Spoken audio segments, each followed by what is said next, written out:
Hi everyone, welcome back to my channel.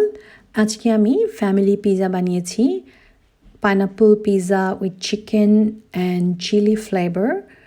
আমি আজকে পিৎজাটা খুবই কুইকলি 5-6 মিনিটের মধ্যে বানিয়েছি, সাথে গার্লিক দিয়েছি। গার্লিকটা প্রথমে আমি ওভেনের মধ্যে বেক করে নিয়েছিলাম, এখন একটা কাঁটা চামচের সাহায্যে গার্লিকটাকে স্ম্যাশ করে নিচ্ছি। গার্লিক বেসিক্যালি বানানোর জন্য আমি এটার সাথে এখন এক্সট্রা বাটার অ্যাড করেছি, করে মিক্স করে রেখে দিয়েছি। এখন এটাকে আমি একটা পিটা ব্রেডের মধ্যে স্প্রেড করে নিব। এটা হবে garlic pizza with chicken and vegetables. So গার্লিকটা আপনারা চাইলে আর একটু ব্লেন্ড করে নিতে পারেন। এখন আমি চিলি পেস্ট করে রেখেছিলাম, গ্রিন চিলি, সেটাকে এখন স্প্রেড করে দিয়ে ভেজিটেবলগুলো মাখিয়ে নিচ্ছি। প্রথমে টমেটো রেখে দিলাম, তারপর ক্যাপসিকাম, গ্রিন ক্যাপসিকাম, মাশরুম নিয়ে নিলাম, ভালোভাবে স্প্রেড করে দিচ্ছি। এখন আমি চিকেন স্লাইস করে রেখেছিলাম আগে থেকেই, সেই চিকেনগুলো উপরে স্প্রিঙ্কল করে দিচ্ছি এবং রেড অনিয়ন স্প্রিঙ্কিং করে দিলাম।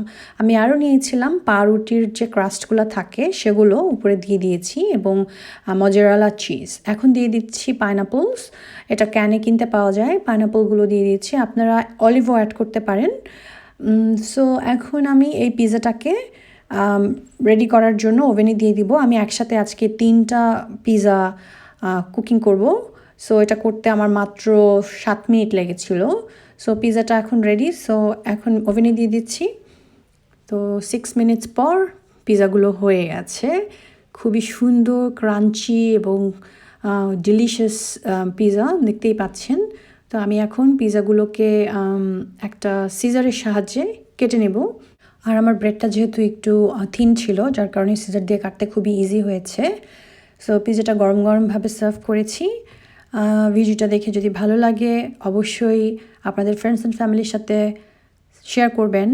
আর পিৎজা বানাতে আমাদের এয়ার ফ্রাই ওভেনটা খুবই হেল্পফুল ছিল এবং আমরা বাসায় যে কোনো ধরনের পিৎজা, যে কোনো ধরনের একটু ওভেন টাইপের ফুড 5 থেকে 4 মিনিট ম্যাক্স লাগে তৈরি করতে।